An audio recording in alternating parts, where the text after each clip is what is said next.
Item ಯಾವುದೇ ಇರಲಿ try ಮಾಡಿ ಆಚಿ ಚಿಕನ್ ಮಸಾಲಾ. ಆಚಿ ಚಿಕನ್ ಮಸಾಲಾ.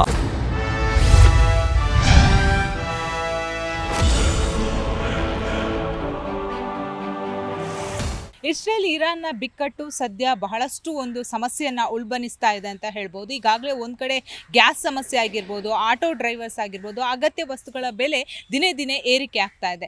ಸದ್ಯ ಜನಸಾಮಾನ್ಯರು ಬಹಳಷ್ಟು ಕಷ್ಟಕರ ಪರಿಸ್ಥಿತಿಗೆ ಹೋಗ್ತಿದ್ದಾರಾ ಅನ್ನೋ ಪ್ರಶ್ನೆ ಕೂಡ ಇಲ್ಲಿ ಉದ್ಭವ ಆಗ್ತಾ ಇದೆ. ಯಾಕಂದರೆ ಕೋವಿಡ್ ಟೈಮಲ್ಲಿ ಕೂಡ ಇದೇ ರೀತಿಯಾದಂತಹ ಉಲ್ಬಣವಾಗಿ ತದನಂತರ ಲಾಕ್ಡೌನ್ಗೆ ಕೂಡ ಕರೆ ಕೊಟ್ಟಿತ್ತು. ಸೊ ಸದ್ಯ ಅದೇ ಮುನ್ಸೂಚನೆಯನ್ನು ಕೂಡ ಕೊಡುವ ಸಾಧ್ಯತೆ ಇದೆ. ಯಾಕಂದರೆ ಈಗಾಗಲೇ IT-BT ಕಂಪನಿಗಳಲ್ಲಿ ಎಂಪ್ಲಾಯೀಸ್ಗಳು ತಮಗೆ ಊಟ ಸಿಗ್ತಾ ಇಲ್ಲ, PGಯಲ್ಲಿ ಅಡಿಗೆ ಮಾಡ್ತಾ ಇಲ್ಲ. ಹೀಗಾಗಿ ವರ್ಕ್ ಫ್ರಮ್ ಹೋಮ್ಗೆ ಈಗಾಗಲೇ ಬಹುತೇಕ ಮಂದಿ ಬೇಡಿಕೆಯನ್ನು ಇಟ್ಟಿದ್ದಾರೆ. ಸೊ ಖಾಸಗಿ ಕಂಪನಿಗಳು ಕೂಡ ವರ್ಕ್ ಫ್ರಮ್ ಹೋಮ್ ಒಂದು 50% ಅಷ್ಟು ಜನಕ್ಕೆ ಕೊಡ್ತಾ ಇರುವಂಥದ್ದು. ಹಾಗಂದ್ರೆ ಮುಂಬರುವಂತಹ ದಿನಗಳಲ್ಲಿ ಒಂದು ವೇಳೆ ಲಾಕ್ಡೌನ್ ಆದರೆ ಜನಸಾಮಾನ್ಯರು ಯಾವ ರೀತಿ ಇದನ್ನು ರಿಸೀವ್ ಮಾಡ್ಕೊತಾರೆ, ಜನಸಾಮಾನ್ಯರು ಏನು ಹೇಳ್ತಾರೆ, ಬನ್ನಿ ಮಾತಾಡ್ಸ್ಕೊಂಡು ಬರೋಣ. ಈ ಯುದ್ಧದ ಪರಿಣಾಮ ಲಾಕ್ಡೌನ್ ಆಗ್ಬಹುದಂತ ನೀವೊಂದು ನ್ಯಾಯವಾದಿಯಾಗಿ ಏನು ಹೇಳ್ತೀರಾ? ಲಾಕ್ಡೌನ್ ಆಗುವಂಥ ಸಂದರ್ಭಗಳು ಯಾವುದು ಉದ್ಭವಿಸಲ್ಲ ಭಾರತದಲ್ಲಿ. ಈಗ ಮಧ್ಯ ಪ್ರಾಚೀನ ದೇಶಗಳಲ್ಲಿ ಯುದ್ಧ ನಡೀತಾ ಇರೋದು ಬೇರೆ ದೇಶಗಳು, ಭಾರತ ವಿರುದ್ಧ ಯಾವುದೂ ಅಲ್ಲ. ಭಾರತ ಕೇಂದ್ರ ಸರ್ಕಾರ ಅದಕ್ಕೇನು ಬೇಕೋ ಮುಖ್ಯ ಕ್ರಮಗಳು ತೆಗೆದುಕೊಂಡಿದೆ. ಕೆಲವೊಂದು ಸಂದರ್ಭಗಳಲ್ಲಿ ಈಗ ಆಯಿಲಲ್ಲೂ ಭಾರತದಲ್ಲಿ ಸಿಗ್ತಾ ಇಲ್ಲ, ಕೆಲವೊಂದು ಕೊರತೆಗಳಾಗಬಹುದು, ಅದನ್ನು ತುಂಬಿಸುವಂಥ ಶಕ್ತಿ ಕೇಂದ್ರ ಸರ್ಕಾರ ಮಾಡ್ತಾ ಇದೆ. ಯಾವುದೇ ಕಾರಣಕ್ಕೂ ಒಂದು ವೇಳೆ ಇದನ್ನು ತುಂಬ ದೀರ್ಘಕ್ಕೆ ಹೋಗಿ ನಾಳೆ ಈ ಮುಂದೊಂದು ದಿನ ಏನಾದರೂ ಲಾಕ್ಡೌನ್ ಮಾಡಬೇಕಾದ್ರೆ, ಈಗ 5 ವರ್ಷಗಳ ಹಿಂದೆ ಆದ ಲಾಕ್ಡೌನ್ನಲ್ಲಿ ದೇಶದ ಜನ ತುಂಬ ಹೊಡೆತ ತಿಂದಿದ್ದಾರೆ. ಅದರಲ್ಲಿ ಕೆಲವೊಂದು ಸ್ಕ್ಯಾಮ್ಗಳು ನಡೆದು ಹೋಗಿದೆ. ಈಗ ಅಂಥ ಒಂದು ಪರಿಸ್ಥಿತಿ ಉದ್ಭವಿಸೋದಿಲ್ಲ ಅಂತ ಒಂದು ನಿರೀಕ್ಷಣೆ ಇದೆ. ಅಕಸ್ಮಾತ್ ಆ ಸಂದರ್ಭ ಬಂದರೂ ಸಹಿತ ಈಗೆಲ್ಲರೂ ಮಾಡ್ತಾ ಇರೋದು ಗ್ಯಾಸ್ಗಳ ಬಗ್ಗೆ. ಗ್ಯಾಸ್ಗಳದ್ದು ಅಷ್ಟೊಂದು ತಲ್ಲಣ ಏನಗೊಂಡಿಲ್ಲ. ಗ್ಯಾಸ್ ಕೊಡುವಲ್ಲಿ ಸ್ವಲ್ಪ ಡಿಲೇ ಆಗ್ತಾಯಿದೆ ವಿನಃ ಗ್ಯಾಸೇ ಇಲ್ಲ ಅಂತ ಯಾವ ಸರ್ಕಾರನೂ ಇದುವರೆಗೂ ಹೇಳಿಲ್ಲ. ಮುಂದೊಂದು ದಿನ ಏನಾದರೂ ಆ ಪರಿಸ್ಥಿತಿ ಪೂರ್ತಿ ಬಂದು ಹೋದರೆ ಕೇಂದ್ರ ಸರ್ಕಾರ ಆಗಲಿ ನಮ್ಮ ರಾಜ್ಯ ಸರ್ಕಾರಗಳಾಗಲಿ ಅದಕ್ಕೆ ಸನ್ನದ್ಧರಾಗಿ ಆಲ್ಟರ್ನೇಟಿವ್, ಈಗ ಗ್ಯಾಸ್ ಇಲ್ಲ ಅಂದರೆ ಅಡುಗೆ ಮಾಡೋದು, ಊಟ ಮಾಡೋದು ಸಾಮಾನ್ಯರಿಗೆ ಬರೋದು ಅರ್ಥಂತೆ. ಸೊ ಗ್ರಾಮೀಣ ಪ್ರದೇಶಗಳಲ್ಲಿ ಅಂಥದ್ದು ಏನು ಸಮಸ್ಯೆ ಇಲ್ಲ. ಇವತ್ತು ಉರುವಲು ಇದೆ, ಕೆಲವೊಂದು ನಡೀತಾ ಇದೆ. ನಗರ ಪಟ್ಟಣಗಳಲ್ಲಿ ಇರ್ತಕ್ಕಂಥ ಜನರಿಗೆ ಗ್ಯಾಸಿಂದ ಏನಾದ್ರು ತೊಂದರೆ ಆದರೆ ಅದಕ್ಕೆ ಆಲ್ರೆಡಿ ಸರ್ಕಾರಗಳು ಸನ್ನದ್ಧವಾಗಿದ್ದಾವೆ. ಬಟ್ ಯಾವುದೇ ಕಾಲಕ್ಕೂ ಯಾವುದೇ ಒಂದು ಪರಿಸ್ಥಿತಿ ಬಂದಾಗ, ಇನ್ನಷ್ಟು ಕಠಿಣ ಪರಿಸ್ಥಿತಿ ಬಂದಾಗೂ ಸಹಿತ ಲಾಕ್ಡೌನ್ ಆಗಕೂಡದು. ಈಗಾಗಲೇ IT-BT ಕಂಪನಿಗಳಲ್ಲಿ ವರ್ಕ್ ಫ್ರಮ್ ಹೋಮ್ ಕೇಳ್ತಾ ಇದ್ದಾರೆ. ಯಾಕಂದರೆ PGಗಳಲ್ಲಿ ಊಟ ಸಿಗ್ತಾ ಇಲ್ಲ, ನಮಗೆ ಸರಿಯಾದ ವ್ಯವಸ್ಥೆಗಳಿಲ್ಲ ಅಂತ. ಸೊ ಎಲ್ಲೋ ಒಂದು ಕಡೆ ಲಾಕ್ಡೌನ್ ಒಂದು ವೇಳೆ ಆದರೆ ಎಷ್ಟು ಕಷ್ಟ ಆಗಬಹುದು? ಈಗ IT-BT ವರ್ಕ್ ಫ್ರಮ್ ಹೋಮಿಗೂ ಇದಕ್ಕೆ ಸಂಬಂಧ ಬರಲಿಕ್ಕಿಲ್ಲ ಅಂತ ಅನಿಸುತ್ತೆ. ಕಾರಣ PGಗಳಲ್ಲಿ ಅಡುಗೆ ಕೊಡ್ತಾ ಇಲ್ಲ ಅಂತ ಇವರು ವರ್ಕ್ ಫ್ರಮ್ ಹೋಮ್, ಮನೆಯಲ್ಲೇ ಆದರೂ ಅವ್ರು ಅಡುಗೆ ಮಾಡ್ಕೊಂಡು ಊಟ ಮಾಡಲೇಬೇಕಾ? ಸೊ PGಯಲ್ಲಿ ಗ್ಯಾಸ್ ಇಲ್ಲ ಅಂದರೆ ಮನೆಯಲ್ಲಿ ಹೇಗಿರುತ್ತೆ? ಇದೆಲ್ಲ ಒಂದು ಊಹಾಪೋಹಗಳ ಮೇಲೆ ನಡೀತಾ ಇರೋದು. IT-BTಯಲ್ಲಿ ಕೆಲಸ ಸಿಗದೆ ಇರೋದು ಯಾವುದೋ ಆಯೆ ಬಂದಿದೆ. ಯಾವ ಆಯೆ ಬಂದರೂ ಯಾವ ಕೆಲಸಕ್ಕೆ ಯಾರಿಗೂ ತೊಂದರೆ ಆಗಲ್ಲ. ಇನ್ನಷ್ಟು ವೃತ್ತಿ ಮತ್ತು ಕೆಲಸಗಳ ಸೃಷ್ಟಿ ಆಗತ್ತೆ. ಯಾಕಂದರೆ ಪ್ರಪಂಚ ಯಾವಾಗಲೂ ಮುಂದೆ ಹೋಗ್ತಾ ಇರ್ತದೆ, ಹಿಂದೆ ಯಾವುದೂ ಬರೋದಿಲ್ಲ. ಸೊ ಅದರಿಂದ ಈ IT-BTಯಿಂದ ಇದಕ್ಕೆಲ್ಲ ಸಂಬಂಧ ಇಲ್ಲ ಅಂತ ನಾನು ಹೇಳ್ತೀನಿ. ಈಗ ಪೆಟ್ರೋಲ್ ಬಂಕ್ಗಳಲ್ಲಿ ಆಟೋಗಳು ಲೈನಲ್ಲಿ ನಿಂತಿದೆ, ಯಾಕಂದರೆ ಅವರಿಗೆ ಗ್ಯಾಸ್ ಸಿಗ್ತಾ ಇಲ್ಲ ಅಂತ. ಅದು ಕಾಮನ್ ಮೇಡಮ್. ಇವಾಗ ನಾವು ಹೇಳ್ತಾ ಇರೋದು ಅಲ್ಲಿ ಯುದ್ಧ ನಡೀತಾ ಇರೋದರಿಂದನೇ ಆಯಿಲ್ಗಳದ್ದು ಬಹುತೇಕ ದೇಶಗಳಿಗೆ ಸ್ವಲ್ಪ ಹೊಡೆತ ಬಿದ್ದಿದ್ದು ನಿಜ. ಆ ಕೊರತೆಯಿಂದ ಪೂರ್ತಿ ಹದಗೆಟ್ಟ ಪರಿಸ್ಥಿತಿ ಭಾರತದಲ್ಲಿ ಅಂತೂ ಹೋಗಿಲ್ಲ. ಮುಂದಿನ ದಿನಗಳಲ್ಲಿ ಏನಾದರೂ ಬಂದರೂ ಸಹಿತ ಅದಕ್ಕೆ ಆಲ್ಟರ್ನೇಟಿವ್ ಏನು ಮಾಡಬೇಕು ಅಂತ ಸರ್ಕಾರಗಳು ಚಿಂತನೆಯಲ್ಲಿ ಇದ್ದಾವೆ ಅಂತ ನಾವು ಹೇಳ್ತೀವಿ. ಆ ಪರಿಸ್ಥಿತಿ ಬರಲಿಕ್ಕಿಲ್ಲ ಅಂತ ನನ್ನ ಭಾವನೆ. ಲಾಕ್ಡೌನ್ ಬೇಕಾ ಬೇಡವಾ? ನಿಮ್ಮ ವಿದ್ಯಾಭ್ಯಾಸಕ್ಕೆ ಎಷ್ಟು ಎಫೆಕ್ಟ್ ಆಗ್ಬೋದು? ಸೊ ಏನಾದರೂ ಲಾಕ್ಡೌನ್ ಆದರೆ ಆನ್ಲೈನ್ ಕ್ಲಾಸಸ್ ಎಲ್ಲ ಸ್ಟಾರ್ಟ್ ಆಗುತ್ತೆ. ಸೊ ಆನ್ಲೈನ್ ಕ್ಲಾಸಸ್ ನಾವು ಆಲ್ರೆಡಿ ಲಾಕ್ಡೌನಲ್ಲಿ ಕೊರೋನಾದಲ್ಲಿ ಎಕ್ಸ್ಪೀರಿಯೆನ್ಸ್ ಮಾಡ್ಕೊಂಡಿದ್ದೀವಿ. ಸೊ ಅಷ್ಟೊಂದು ಪ್ರೊಡಕ್ಟಿವ್ ಆಗಿ ನಾವು ಯಾರು ಅಕಾಡೆಮಿಕ್ ಎಲ್ಲ ನಮ್ಮದೆಲ್ಲ ಡಿಕ್ರೀಸ್ ಆಗೋಗಿದೆ. ಸೊ ನಾನು ಲಾಕ್ಡೌನ್ ಬೇಡ ಅಂತ ಹೇಳ್ತೀನಿ. Because it will effect the education. ಈಗ ನೀವು ಹೇಳಿದರೆ ಕೊರೋನಾ ಟೈಮಲ್ಲಿ ನೀವು ಆಲ್ರೆಡಿ ಫೇಸ್ ಮಾಡಿದ್ದೀರಾ. ಆನ್ಲೈನ್ ಕ್ಲಾಸ್ ಎಷ್ಟು ಕಷ್ಟ ಅನಿಸ್ತು? ಕಣ್ಣಿಗೆ ಆಗಿರ್ಬೋದು, ಸ್ಟ್ರೆಸ್ ಆಗಿರ್ಬೋದು, ನಿದ್ದೆ ಆಗಿರ್ಬೋದು, ಏನು ಅನಿಸುತ್ತೆ ನಿಮಗೆ? ಅದು ತುಂಬ ಕಣ್ಣಿಗೆ ಎಸ್ಪೆಷಲಿ ಹೆಲ್ತ್ಗೆ ತುಂಬ ಅದೊಂಥರ ಕಣ್ಣಿಗೆ ಎಸ್ಪೆಷಲಿ ತುಂಬ ಸ್ಟ್ರೆಸ್ ಆಗುತ್ತೆ. ಮತ್ತು ಆನ್ಲೈನ್ ಕ್ಲಾಸಲ್ಲಿ ಅಷ್ಟೊಂದು ಇಂಟ್ರೆಸ್ಟ್ ಕೊಟ್ಟು ಎಫೆಕ್ಟಿವ್ ಆ್ಯಂಡ್ ಎಫಿಷಿಯೆಂಟ್ಲಿಯಾಗಿ ನಾವು ಓದೋಕ್ಕಾಗಲ್ಲ. ಬಟ್ ನಾವು ಕಾಲೇಜ್ಗೆ ಆಫ್ಲೈನ್ ಕ್ಲಾಸಸ್ಸೇ always the best. So online classes ನಾನು ಸಜೆಸ್ಟ್ ಮಾಡಲ್ಲ. ಸರ್, ಕ್ಯಾಬ್ ಡ್ರೈವರ್ ಆಗಿ ಎಷ್ಟು ನೀವು ಸಮಸ್ಯೆನ ಲಾಕ್ಡೌನ್ ಟೈಮಲ್ಲಿ ಫೇಸ್ ಮಾಡಿದ್ದೀರಾ? ಈಗ ಲಾಕ್ಡೌನ್ ಆದರೆ ಎಷ್ಟು ಸಮಸ್ಯೆ ಆಗ್ಬೋದು ನಿಮಗೆ? ತುಂಬ ಸಮಸ್ಯೆ ಆಗುತ್ತೆ. ಲಾಕ್ಡೌನ್ ಬೇಡ. ಒಂದೇನಂದರೆ ನಮ್ಮ ಗಾಡಿ 2 ವರ್ಷ ನಿಂತಿತ್ತು. ಲಾಕ್ಡೌನ್ ಬೇಡ, ಹಾಗೇನೆ ಸಮಸ್ಯೆ ಬಗೆಹರಿಸಿದ್ರೆ ಸಾಕು. ಈಗ ನೀವು ಪೆಟ್ರೋಲ್ ಗಾಡಿನ ಆರ್ ಇದು ಗ್ಯಾಸ್ ತುಂಬಿಸೋದ CNG ಎಲ್ಲಾದ್ರೂ ಸಮಸ್ಯೆ ಆಗ್ತಾ ಇದೆ ಅಂತ ಈಗಾಗಲೇ ಆಟೋದವರು ಹೇಳ್ತಿದ್ದಾರೆ. ಮಾತ್ರ ಸಮಸ್ಯೆ ಇತ್ತು, ಇವಾಗ ಸಮಸ್ಯೆ ಇಲ್ಲ. ಎಲ್ಲೂ ಸಮಸ್ಯೆ ಕರೆಕ್ಟಾಗಿ ಎಲ್ಲ ಸಿಗ್ತಾ ಇದೆ. ಫಸ್ಟ್ 3 days ಇತ್ತು, ಎಲ್ಲ ಕಡೆ ಕ್ಯೂ 10 ಗಾಡಿ 20 ಗಾಡಿ. ಸದ್ಯಕ್ಕಂತೂ ಸಮಸ್ಯೆ ಇಲ್ಲ. ನಿಮ್ಗೆ ಎಷ್ಟು ಹೆದರಿಕೆ ಆಯ್ತು ಮತ್ತೆ ಗಾಡಿ ನಿಲ್ಲುತ್ತಾ ಅಂತ ಭಯ ಆಗಿತ್ತು. ಸದ್ಯಕ್ಕೆಲ್ಲ ಗೌರ್ಮೆಂಟು ಸೆಂಟ್ರಲ್ಲು ಸ್ಟೇಟ್ ಎಲ್ಲ ಇದು ಮಾಡಿ ನಡೀತಾ ಇದೆ. ಈಗ ಸೌದೆಯಲ್ಲಿ ಅಡಿಗೆ ಮಾಡೋದಕ್ಕೆ ನಮಗೆ ಸಾಧ್ಯ ಇಲ್ವಾ ಇಂತಹ ಸಿಟಿಯಲ್ಲಿ? ಹೇಗೆ ಈಗ ಆ ಥರ ಅನುಕೂಲ ಕಡಿಮೆ. ಮೊದಲೆಲ್ಲ ಮಾಡ್ತಿದ್ವಿ, ಈಗ ಸ್ವಲ್ಪ ಕಡಿಮೆ ಆಗಿದೆ. ಇಂಟ್ರೆಸ್ಟ್ ಸ್ವಲ್ಪ ಕಡಿಮೆ ಎಲ್ಲ. ಈಗ ಒಂದು ವೇಳೆ ಲಾಕ್ಡೌನ್ ಆದರೆ ಗ್ಯಾಸ್ ಸಂಪೂರ್ಣವಾಗಿ ಸ್ಥಗಿತ ಆದರೆ, ಯಾಕಂದರೆ ಬಹುತೇಕ ಮಂದಿ ಹೇಳ್ತಾರೆ ಬುಕ್ಕಿಂಗ್ ಮಾಡಿದರೆ ಮನೆ ಗ್ಯಾಸ್, ಎಕ್ಸಾಂಪಲ್ ಹೋಟೆಲ್ಗಳಿಗೆ ಕಮರ್ಷಿಯಲ್ ಗ್ಯಾಸ್ ಈಗಾಗಲೇ ಎಲ್ಲರಿಗೂ ಗೊತ್ತು ಸಮಸ್ಯೆ ಆಗಿದೆ. ಮನೆಗಳಿಗೆ ಬುಕ್ಕಿಂಗ್ ಮಾಡಿದಾಗ ಬರಲ್ಲ ಅನ್ನೋ ಕಂಪ್ಲೇಂಟ್ ಇದೆ. ನಿಮ್ಗೆ ಏನಾದರೂ ಅನುಭವ ಆಗಿದೆಯಾ? ಇನ್ನೂ ಬರ್ತಾ ಇಲ್ಲ, 1 month ಆಯಿತು, ಇನ್ನೂ ಸಿಗ್ತಾ ಇಲ್ಲ. ಗ್ಯಾಸ್ ಬುಕ್ಕಿಂಗು ಹೋಗ್ತಾ ಇಲ್ಲ. ನೀವು ಮಾಡಿದ್ದೀರಿ? ನಾವು ಟ್ರೈ ಮಾಡ್ತೀವಿ, ಅವತ್ತಿಂದ ವಿಷಯ ತಿಳಿದಾಗಿನ ಮಾಡ್ತಿದ್ವಿ, ಬರ್ತಾ ಇಲ್ಲ. ಓಕೆ. ಈಗ ಒಂದು ವೇಳೆ ಲಾಕ್ಡೌನ್ ಆದರೆ ಎಂತಹ ಪರಿಸ್ಥಿತಿ ನಿರ್ಮಾಣ ಆಗ್ಬೋದು? ನಿಮ್ಗೆ ಏನು ಅನಿಸುತ್ತೆ? ತುಂಬ ಕಷ್ಟಕರ ಆಗುತ್ತೆ ಜೀವನ. ಮಧ್ಯಮವರು ತುಂಬ ಕಷ್ಟ ಆಗುತ್ತೆ, ಇಲ್ದವ್ರು ತುಂಬ ಸಫರ್ ಪಡಂಗೆ ಆಗಿದೆ. ಲಾಕ್ಡೌನ್ ಬೇಕಾಗಿಲ್ಲ, ನೆಸಿಟಿ ಇರಲ್ಲ. ಮೇಡಮ್ ನೀವೇನು ಹೇಳ್ತೀರಾ? ಯಾವುದ್ರ ಬಗ್ಗೆ ಮೇಡಮ್? ಲಾಕ್ಡೌನ್ ಬೇಡ ಮೇಡಮ್. ಅವಾಗ ಲಾಕ್ಡೌನ್ ಆದಾಗಲೇ ತುಂಬ ಸಫರ್ ಪಟ್ಟಿದ್ದೀವಿ. ಈಗಾದರೆ ಇನ್ನೂ ತುಂಬ ಜೀವನ ಇದಾಗುತ್ತೆ, ಆಗಲ್ಲ, ಜೀವನ ಮಾಡೋದೇ ಕಷ್ಟ ಅನಿಸುತ್ತೆ. ಹಾಗಾಗಿ ಲಾಕ್ಡೌನ್ ಬೇಡ ಮೇಡಮ್. ಎಷ್ಟು ಕಷ್ಟಪಟ್ಟಿದ್ದೀರಾ ಲಾಕ್ಡೌನ್? ಲಾಕ್ಡೌನ್ನಲ್ಲಿ ಊರ ಕಡೆ ಹೋಗಲಿಲ್ಲ ಮೇಡಮ್. ಮಕ್ಕಳನ್ನ ಊರಲ್ಲಿ ಬಿಟ್ವಿ, ನಮ್ಮನೆಯವರು ನಾನು ಇಬ್ಬರೇ ಇದ್ವಿ. ಎಷ್ಟು ಅಂದರೆ ಯಾಕಪ್ಪ ಬದುಕಿದ್ವಿ ಅನ್ನೋ ಒಂದು ಪರಿಸ್ಥಿತಿನೂ ಬಂತು ಅಂದ್ಕೊಳ್ಳಿ, ಆ ಥರ ಆಗ್ಬಿಡ್ತು. ಹಾಗಾಗಿ ಲಾಕ್ಡೌನ್ ಬೇಡ, ಇರೋದ್ರಲ್ಲೇ ಸ್ವಲ್ಪ ಇದು ಮಾಡಿಕೊಂಡು ಯಾವ ಥರ ಆಗುತ್ತೆ ಸರಳವಾಗಿ ಜೀವನ ಮಾಡ್ಕೊಂಡು ಹೋದ್ರೆ ಒಳ್ಳೇದು ಮೇಡಮ್. ಈ ಟೈಮನ್ನು ಹೇಗೆ ನಾವು ನಿಭಾಯಿಸಬಹುದು ಮ್ಯಾಮ್? ಅಂದರೆ ಈಗ ಗ್ಯಾಸನ್ನು ತೆಗೆದು ಗ್ಯಾಸನ್ನು ಅಂದರೆ ಯಾವುದು ಒಂದು ಸ್ವಲ್ಪ ಈ ಬೇರೆ ಬೇರೆ ತಿಂಡಿಗಳದ್ದು ಜಾಸ್ತಿ ಹೊತ್ತು ಮಾಡೋ ತಿಂಡಿನ ಜಾಸ್ತಿ ಮಾಡ್ದೇನೆ ಕಡಿಮೆ ಬೇಗ ಮಾಡೋ ಅಂಥ ತಿಂಡಿನ ಈಸಿಯಾಗಿ ಮಾಡಿಕೊಂಡು ಆ ಥರ ಗ್ಯಾಸು ಈಗ 1.5 ತಿಂಗಳು ಬರ್ತಾಯ್ತಾ, 2 ತಿಂಗಳು 2.5 ತಿಂಗಳು ಬರೋ ಥರ ಮಾಡ್ಕೊಂಡು ಆ ಥರ ಇದು ಮಾಡ್ಕೋಬೇಕು ಮೇಡಮ್. ಏನು ಹೇಳ್ತೀರಾ ಲಾಕ್ಡೌನ್ ಬಗ್ಗೆ? ಲಾಕ್ಡೌನ್ ಅಂತ ಅಂದರೆ ಇವಾಗ ನಮಗೆ ಲಾಕ್ಡೌನ್ ಟೈಮಲ್ಲಿ ತುಂಬ ಕಷ್ಟ ಆಗಿತ್ತು. ನಮಗೆ ಆನ್ಲೈನ್ ಕ್ಲಾಸಸ್ಸಲ್ಲಾಗಲಿ ಏನೇ ಆಗಲಿ ನಮ್ಗೆ ಅಷ್ಟೊಂದು ಆಫ್ಲೈನ್ ಕ್ಲಾಸಸ್ಸಲ್ಲಿ ಸಿಗೋಷ್ಟು ನಾಲೆಡ್ಜ್ ಆಗಲಿ ಏನಂತ ಸಿಗಲಿಲ್ಲ. ಆದರೆ ನಾವು ಲಾಕ್ಡೌನ್ ಆದರೆ ನಮಗೆ ಫ್ಯಾಮ್ಲಿಗಾಗಲಿ ಸ್ಟಡೀಸಿಗಾಗಲಿ ತುಂಬ ಕಷ್ಟ ಆಗುತ್ತೆ. ಮತ್ತು ನಮ್ಮ ವರ್ಕಿಗೆ ಹೋಗೋರು ತುಂಬ ಜನ ಇರ್ತಾರೆ, ವರ್ಕ್ ಫ್ರಮ್ ಹೋಮ್ ಆದ್ರೂ ತುಂಬ ಜನ ಇರ್ತಾರೆ. ಸೊ ಅವರಿಗೆಲ್ಲ ತುಂಬ ಕಷ್ಟ ಆಗುತ್ತೆ. ಮತ್ತು ಗ್ಯಾಸ್ ಸೇಮ್ ಅದೇ ಆಗಲಿ, ಇವಾಗಿದ್ದರೆ ಅಟ್ಲೀಸ್ಟ್ ಇಂಡಕ್ಷನಲ್ಲಿ ನಾವು ಯೂಸ್ ಮಾಡ್ಬೋದು. ಲಾಕ್ಡೌನ್ ಆದರೆ ಅದರಲ್ಲೆಲ್ಲ ಯೂಸ್ ಮಾಡೋಕ್ಕಾಗಲ್ಲ. ಸೊ ಅದೊಂದು. ಈಗ ವರ್ಕ್ ಫ್ರಮ್ ಹೋಮ್ ಆಗಲಿ ಅಥವಾ ಕ್ಲಾಸು ಮನೆಯಲ್ಲೇ ಆಗಲಿ ಎಷ್ಟು ಪ್ರೆಷರ್ ಅನಿಸುತ್ತೆ, ಹೆಕ್ಟಿಕ್ ಅಂತ ಅನಿಸ್ಬೋದು. ಯಾಕಂದರೆ ಹೊರಗಿನ ಪ್ರಪಂಚದ ಜ್ಞಾನ ಅಷ್ಟೊಂದು ಸಿಗಲ್ಲ. ಈಗ ಹೊರಗಡೆ ಎಲ್ಲ ಓಡಾಡ್ತೀವಿ, ಲಾಕ್ಡೌನ್ ಆದರೆ ಮನೆ ಒಳಗಡೆ ಎಷ್ಟು ಪ್ರೆಷರ್ ಲೈಫ್ ಆಗ್ಬೋದು? ಮನೆ ಒಳಗಡೆ ಆದರೆ ಅದೇ ಲೈಕ್ ನಮಗೆ ಆಚೆಗಡೆ ಹೋಗೋಕ್ಕಾಗಲ್ಲ. ಮತ್ತು ಏನಂತ ಅನ್ನಲಿ, ಗ್ರಾಸರೀಸ್ ಆಗಲಿ ಏನೂ ಸಿಗಲ್ಲ, ನಮ್ಗೆ ಬೇಕಾದ ಫ್ರೀಡಮ್ ಇಲ್ಲ, ಆ ಥರ ಎಲ್ಲ ಆಗುತ್ತೆ. ಆಚೆ ಆದರೆ ನಮಗೆ ನೋಡ್ಕೊಂಡು ಏನು ಬೇಕೋ ಅದನ್ನು ನೋಡ್ಕೊಂಡು ಮಾಡ್ಕೊಬೋದು. ಸೊ ಅದಕ್ಕೆ ಮೇಡಮ್ ಏನು ಹೇಳ್ತೀರಾ ಲಾಕ್ಡೌನ್ ಬಗ್ಗೆ? ಲಾಕ್ಡೌನ್ ಬೇಡ ಅಂತ ಅನಿಸುತ್ತೆ. ಯಾಕೆಂದರೆ ಈಗಾಗಲೇ ಎಜುಕೇಷನಲ್ಲಿ ಫುಲ್ಲು ಸಫರ್ ಆಗಿದ್ದೀವಿ. ನಾವಾಗಲೇ 10th ಇರಬೇಕಾದ್ರೆ ಆಗಲೇ ಎಕ್ಸಾಮಿಂದ ಆಗದೆ ಇರೋದು, ಆಮೇಲೆ ಕಾಲೇಜ್ ಕರೆಕ್ಟಾಗಿ ಸಿಗದೆ ಇರೋದು ಆ ಥರ ಆಯ್ತಾಯಿತ್ತು. ಈಗಾಗಲೇ ನಾವು 2nd PU ಬಂದಾಗಲೇ ಕಾಲೇಜ್ಗಳು ಬೇರೆ ಬೇರೆ ಕಾಲೇಜ್ ಹುಡ್ಕೋ ಟೈಮಲ್ಲೇ ಈ ಥರ ಲಾಕ್ಡೌನ್ ಅಂತ ಸಿಕ್ಬಿಟ್ರೆ ಬೇರೆಯವ್ರಿಗೆ ಫುಲ್ ಸಫರ್ ಮಾಡಬೇಕಾಗುತ್ತೆ. ಸೊ ನಮಗೂ ಆಗ್ಬೋದು. ಈಗ ಎಷ್ಟು ಸಮಸ್ಯೆನ ನೀವು ಫೇಸ್ ಮಾಡ್ತಾ ಇದ್ದೀರಾ? ಏನಾದರೂ ನಿಮಗೆ ಗ್ಯಾಸ್ ಸಮಸ್ಯೆ ಉಂಟಾಗಿದೆಯಾ ಅಥವಾ ಹೋಟೆಲ್ಗಳಲ್ಲಿ ಹೋದಾಗ ಬಿಲ್ ಜಾಸ್ತಿ ಅಂತ ಅನಿಸಿದ್ಯಾ? ಹೋಟೆಲ್ಗೆ ಹೋದಾಗ ಬಿಲ್ ಜಾಸ್ತಿ ಅಂತ ಅನಿಸಿದೆ. ಈಗ ಮನೆಯಲ್ಲೇನು ಸಮಸ್ಯೆ ಇಲ್ಲ, ಮನೇಲಾಗಲೇ ಒಂದು ಸಿಲಿಂಡ್ರ್ ತಂದಿಟ್ಕೊಂಡಿದ್ದಾರೆ. ಮುಂದಕ್ಕೆ ಸಮಸ್ಯೆ ಆಗ್ಬೋದು. ಬೇರೆ ಪೆಟ್ರೋಲಿಯಂ ಮೆಷಿನ್ಗಳಿಂದ ಬೇರೆ ಇಂಡಸ್ಟ್ರಿಗಳೆಲ್ಲ ಫುಲ್ ಸಫರ್ ಮಾಡ್ತಾಯಿದೆ. ಆಗಲೇ ಆಟೋಗಳಲ್ಲಿ ಗ್ಯಾಸ್ಗೆ ಸಮಸ್ಯೆ ಆಗ್ತಾಯಿದೆ. ನಾವು ಓಡಾಡೋದು ಫುಲ್ ತೊಂದರೆ ಆಗುತ್ತಲ್ಲ ಮುಂದಕ್ಕೆ. ಈಗ ಲಾಕ್ಡೌನ್ ಬಗ್ಗೆ ಏನು ಹೇಳ್ತೀರಾ?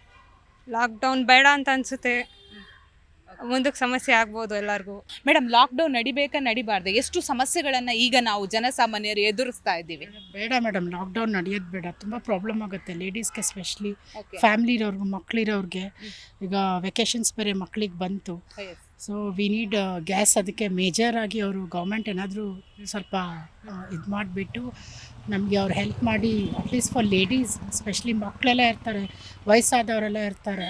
So it is very much required domestic ಪರ್ಪಸ್ಗೆ ಅಂತ ಹೇಳಿ. ಸೊ ಗೌರ್ಮೆಂಟ್ ಸ್ವಲ್ಪ ಹೆಲ್ಪ್ ಮಾಡಿದ್ರೆ, even petrol rate has been increasing. So we have been heard that from 1st April petrol ಏನೋ ಇರಲ್ಲ ಸಿಟಿಯಲ್ಲಿ ಅಂತ. ಓಕೆ. ಸೊ ಅದೂ ಸ್ವಲ್ಪ ಗೌರ್ಮೆಂಟ್ ಸ್ವಲ್ಪ ತುಂಬ ಫೋಕಸ್ ಮಾಡಿ ಹೆಲ್ಪ್ ಮಾಡಿದ್ರೆ ಪಬ್ಲಿಕ್ಗೆ ತುಂಬ ಹೆಲ್ಪ್ ಆಗುತ್ತೆ. ಈಗ ಈ ಗ್ಯಾಸ್ ಟ್ರಬಲ್ ಇಂದ ನೀವೇನಾದ್ರೂ ಸಮಸ್ಯೆ ಎದುರಿಸಿದ್ದೀರಾ? ಹೋಟೆಲ್ಗೆ ಹೋದಾಗ ಅಯ್ಯೋ ರೇಟ್ ಜಾಸ್ತಿ ಅಂತ ಅನ್ಸಿದ್ಯಾ? ಮುಂಬರುವಂತ ದಿನಗಳಲ್ಲಿ ಮತ್ತಷ್ಟು ರೇಟ್ ಜಾಸ್ತಿ ಆಗ್ಬೋದಾ? ಹೋಟೆಲ್ಸೇ ಓಪನ್ ಆಗ್ತಿಲ್ಲ ಎಷ್ಟೊಂದು ಕಡೆ. ಇವನ್ ಸ್ಮಾಲ್ ಹೋಟೆಲ್ಸ್ ಯಾರಿಟ್ಟಿದ್ದಾರೆ, ಎಸ್ಪೆಷಲಿ ಲೇಡೀಸ್ ಆ್ಯಂಡ್ ಚಿಕ್ಕ ಮಕ್ಕಳಿರೋರು ಮತ್ತು ಹಸ್ಬೆಂಡ್ ವೈಫ್ ಡಿಪೆಂಡೆನ್ಸಿ ಇರೋರು ಇದ್ದಾರೆ ನಮ್ಮ ಏರಿಯಾಲೆಲ್ಲ ನಾವು ನೋಡಿದ್ದೀವಿ. ಅವರು ಕಾಫಿ ಟೀ ಅಂಗಡಿ, ಸ್ಮಾಲ್ ಇಡ್ಲೀಸ್ ಈ ಥರ ಎಲ್ಲ ಮಾಡ್ತಾರಲ್ವ ಅಡುಗೆ ಎಲ್ಲ, ಅವರು ಕ್ಲೋಸ್ ಮಾಡಿದ್ದಾರೆ. ಅವ್ರಿಗೂ ದೇ ಸೆಡ್ ಲೈಕ್ 2,500 ಮೇಲೆ ಬರುತ್ತೆ ಮೇಡಮ್ ಸಿಲಿಂಡರ್ಸ್ ಎಲ್ಲ. ನಾವು ಬ್ಲ್ಯಾಕಲ್ಲಿ ತರಬೇಕು, ಕಷ್ಟ ಆಗುತ್ತೆ, ಫ್ಯಾಮ್ಲಿ ಇದೆ. ಸೊ ಗೌರ್ಮೆಂಟ್ ಬೇಗ ಏನಾದರೂ ಮಾಡಿ ಇದನ್ನು ರಿಸಾಲ್ವ್ ಮಾಡಿದ್ರೆ ಎಲ್ಲರಿಗೂ ಒಳ್ಳೆ. ಲಾಕ್ಡೌನ್ ಅಂತ ಅನೌನ್ಸ್ ಮಾಡಿದ್ರೆ ಎಷ್ಟು ಕಷ್ಟಕರ ಪರಿಸ್ಥಿತಿ ಇದೆ? ತುಂಬ ಕಷ್ಟ ಆಗುತ್ತೆ ಮೇಡಮ್. ಅದು ಆ ಟೈಮ್ ಬಂದಾಗಲೇ, ಹೇಗೆ ಕೋವಿಡ್ ಬಂತು ಆವಾಗಲೇ ಗೊತ್ತಾಗುತ್ತೆ ನಮಗೆ. So that's all I can. Sir, lockdown ಬೇಕಾ ಬೇಡವಾ? ಖಂಡಿತ ಬೇಡ ಮೇಡಮ್. ಏಕೆಂದರೆ ತುಂಬ ಜನಗಳಿಗೆ ತೊಂದರೆ ಆಗುತ್ತೆ. ಸೊ ಎಲ್ಲ ಸಮಸ್ಯೆನೂ ಇದೆ. ಕೆಲಸಕ್ಕೆ ತೊಂದರೆ ಆಗುತ್ತೆ. ಕೆಲಸ ಅಂತ ಹೇಳಿದ್ರೆ ಇಲ್ವೇ ಇರಲ್ಲ ಲಾಕ್ ಟೈಮಲ್ಲಿ. ಊಟಕ್ಕೆ ತೊಂದರೆ ಆಗುತ್ತೆ. ಅದಕ್ಕಿಂತ ಆಸ್ಪತ್ರೆಗಳಿಗೆ ತೊಂದರೆ ಆಗುತ್ತೆ. ರೋಗಿಗಳು ತೋರ್ಸೋಕ್ಕಾಗಲ್ಲ. ತುಂಬಾ ಕಷ್ಟ ಬೀಳಬೇಕಾಗುತ್ತೆ. ತುಂಬ ಚೆನ್ನಾಗಿರೋರು ಮತ್ತು ಲಾಕ್ಡೌನಲ್ಲಿ ಭಯ ಬೀಳ್ತಾರೆ ಈಚೆ ಬರೋಕ್ಕೆ. ಅವರು ಕೂಡ ಎಲ್ಲಿ ನಮಗೆ ಈ ಥರ ಆಗ್ಬಿಡ್ತದಲ್ಲ ಅಂತ ಹೊರಗಡೆ ಬರೋದಕ್ಕೆ ಅದು ಗಲಾಟೆ ಆಗುತ್ತೆ ಅನ್ನೋದು ಒಂದು ಲೆಕ್ಕಾಚಾರದಲ್ಲಿ ಭಯ ಬೀಳ್ತಾರೆ. ಈಗ ಎಲ್ಲೆಡೆ ಗ್ಯಾಸ್ ಸಮಸ್ಯೆ ಆಗಿದೆ. ಹೋಟೆಲ್ಗಳಲ್ಲಿ ಊಟದ ರೇಟ್ ಜಾಸ್ತಿ ಆಗಿದೆ. ಆಟೋಗಳಿಗೆ ಗ್ಯಾಸ್ ಸಿಗ್ತಾ ಇಲ್ಲ. ಇದೆಲ್ಲ ಪರಿಸ್ಥಿತಿ ನೋಡುವಾಗ ಸರ್ಕಾರ ಸರಿಪಡಿಸಿ ಒಂದು ವೇಳೆ ಸರಿಯಾದ ಸ್ಥಿತಿಗೆ ತರಬೇಕಾ, ಅಥವಾ ಲಾಕ್ಡೌನ್ ಅನೌನ್ಸ್ ಮಾಡಿ ಸರಿಯಾದ ಸ್ಥಿತಿಗೆ ತರೋದು ಒಂದು ವೇಳೆ ಆ ರೀತಿ ಮಾಡಿದರೆ ಎಷ್ಟು ಸರಿ ಅಂತ ನಿಮ್ಗೆ ಅನಿಸುತ್ತೆ? ಮೇಡಮ್, ಲಾಕ್ಡೌನ್ ಮಾಡಿ ತರಬೇಕು ಅಂತೇನೂ ಇಲ್ಲ. ಸರ್ಕಾರ ಮುನಿಸ್ಬಿಟ್ರೆ ಗ್ಯಾಸನ್ನು ಏನಾದ್ರು ಸರಿಪಡಿಸ್ಬೋದು. ಏಕೆಂದರೆ ಸಾಕಷ್ಟು ಗ್ಯಾಸ್ಗಳಿದ್ದಾವೆ ಅಂತ ನಾನು ಕೇಳ್ಪಟ್ಟಿದ್ದೀನಿ. ಕೆಲವರೆಲ್ಲ ಗ್ಯಾಸ್ ಸ್ಟಾಕ್ ಮಾಡಿಕೊಂಡು ಬ್ಲ್ಯಾಕಲ್ಲಿ ಮಾರ್ತಾಯಿದ್ದಾರೆ ಅಂತ ಸುದ್ದಿ ಇದೆ. ಅದನ್ನು ಸರ್ಕಾರ ಗಮನದಲ್ಲಿ ಇಟ್ಕೊಂಡು ಗ್ಯಾಸ್ ನಾವು ಸ್ವಲ್ಪ ಅರೇಂಜ್ಮೆಂಟ್ ಮಾಡ್ಬೋದು. ತುಂಬ ಗ್ಯಾಸ್ ಸಮಸ್ಯೆ ಇದೆ ಮೇಡಮ್. ಅದರಿಂದ ನಮಗೆ ಸರ್ಕಾರ ಗಮನ ಕೊಡಬೇಕು ಅಂತ. ನೀವೇನಾದರೂ ಮನೆಗೆ ಗ್ಯಾಸ್ ಬುಕ್ ಮಾಡಿದ್ದೀರಾ? ಬುಕ್ ಮಾಡಿದಾಗ ಇನ್ನೂ ಲೇಟ್ ಬರ್ತಾ ಇದೆ, ಬಂದಿಲ್ಲ ಅಂತ ನಿಮಗೇನಾದರೂ ಗಮನಕ್ಕೆ ಬಂದಿದೆಯಾ? ಖಂಡಿತ ಮೇಡಮ್. ಗ್ಯಾಸ್ ಬುಕ್ ಮಾಡಿ ಆಗಲಿ 2 ತಿಂಗಳಾಗಿದೆ, ಇನ್ನೂ ಬಂದಿಲ್ಲ ಮೇಡಮ್. ವೆಯ್ಟಿಂಗ್ ಲಿಸ್ಟಲ್ಲಿ ಐತೆ, ಬರುತ್ತೆ ಅಂತ ಹೇಳ್ತಾ ಇದ್ದಾರೆ. ನಾವು ಕಾಯ್ತಾ ಇದ್ದೀವಿ. ಗ್ಯಾಸ್ ಸಮಸ್ಯೆ ಇದೆ. ಒಂದು ವೇಳೆ ಖಾಲಿ ಆದರೆ ಏನು ಮಾಡ್ತೀರಾ ಮನೆಗೆ? ಈಗ ಹೋಟೆಲ್ಗಳಾದರೂ ಅಡಿಗೆ ಮಾಡ್ತಾ ಇದ್ದಾರೆ ಸೌದೆಯಲ್ಲಿ, ನೀವು ಮನೆಯಲ್ಲಿ? ನಾವು ಕೂಡ ಸೌದೆ ತರಬೇಕಾಗುತ್ತೆ, ಅನಿವಾರ್ಯ ಕಾರಣ ತರಲೇಬೇಕು. ಆದರೆ ಸರ್, ಸಿಟಿಯಲ್ಲಿ ನಿಮಗೇನು ಗೊತ್ತು, ದೊಡ್ಡ ದೊಡ್ಡ ಬಿಲ್ಡಿಂಗಲ್ಲಿ ಅಪಾರ್ಟ್ಮೆಂಟ್ಗಳಲ್ಲಿ ಇರುವಂಥ ಜಾಗ ಎಲ್ಲೂ ಕೂಡ ಇಲ್ಲ ಸೌದೆ ಒಲೆ ಹಚ್ಚುವ. ಅಂದರೆ ಓನರ್ಗಳು ಬಿಡ್ತಾರಾ ಒಳಗಡೆ ಒಲೆ ಹಚ್ಚೋಕ್ಕೆ? ಅದಕ್ಕೆ ಬೇಕಾದ ಸೂಕ್ತ ವ್ಯವಸ್ಥೆಗಳೇ ಇಲ್ಲಲ್ಲ.